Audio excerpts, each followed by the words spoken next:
The energy at BravoCon 2025 in Las Vegas was nothing short of electric, and walking into the chaos of flashing lights, screaming fans, and long-awaited reunions, one face instantly stood out: Robyn Dixon, calm, radiant, and surprisingly relaxed.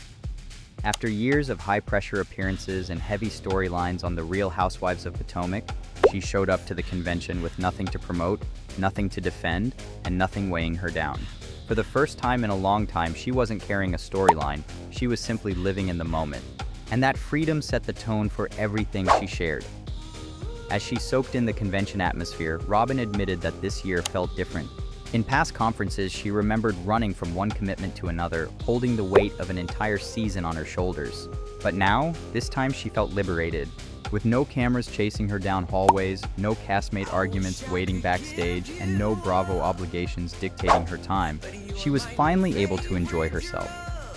She described herself as relaxed, chilling, and she joked that she had her feet up the entire time. It was the very opposite of the chaos she remembered from earlier years. And that ease might be exactly why fans were so eager to catch up with her. But peace wasn't the theme for everyone this year. The name on everyone's lips, both on the convention floor and behind the scenes, was Potomac.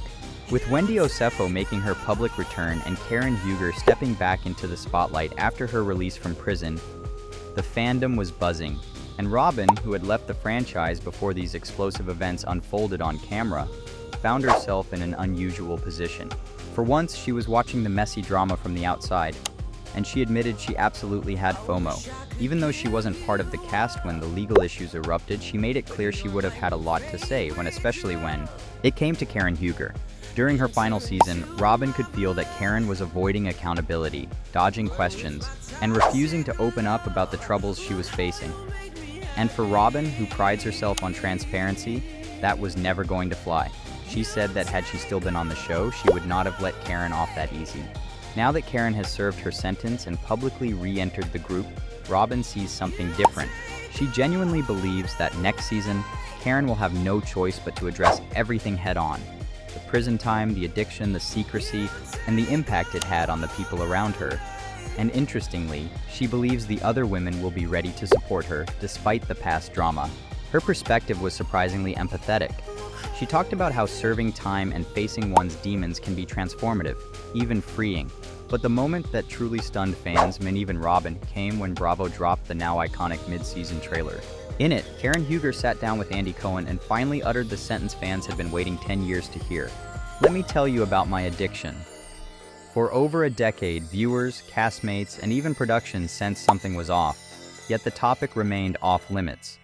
Robyn confirmed that the women absolutely knew Karen had issues, but they tried to respect the invisible line not to cross. They saw things off camera, they heard things behind the scenes, but they also understood the limits of reality TV. Some subjects belong to the person struggling, not the ensemble. But now that Karen is openly confronting the issue, Robyn wonders if this confession is lifting years of emotional weight off Karen's shoulders. The idea that Karen might finally feel relief, emotionally, mentally, spiritually, was something Robyn reflected on deeply.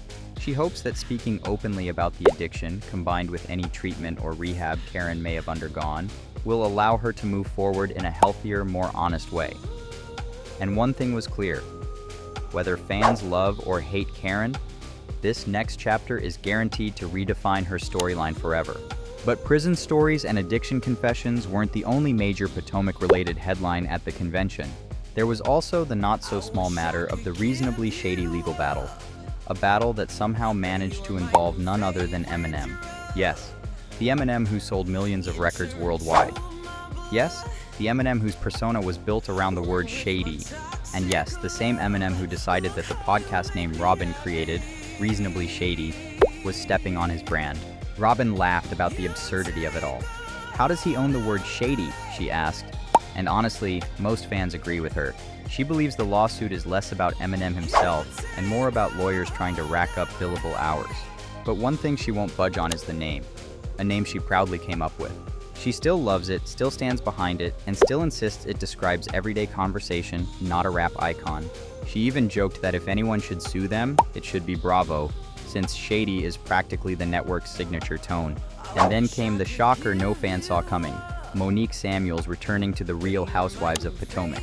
After years of publicly declaring she would never return after the explosive reunion, after all the division that followed, Monique's comeback rocked the fandom.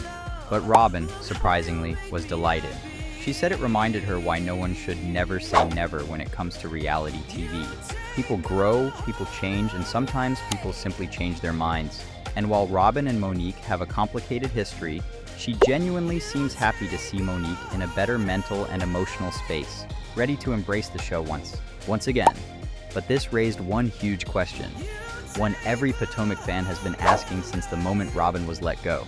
Would Robyn Dixon ever return to the Real Housewives of Potomac? Her answer was refreshingly honest. On one hand, she's loving her peaceful life. No cameras, no constant drama, no producers asking her to relive emotional storylines. She has embraced the quiet and it's been healing. But on the other hand, she isn't shutting the door. She's open to conversations, open to the possibility, open to a future season if the circumstances align. Fans may want her back, some fans may not. But as Robyn said, that unpredictability is what makes the Housewives universe so addictive.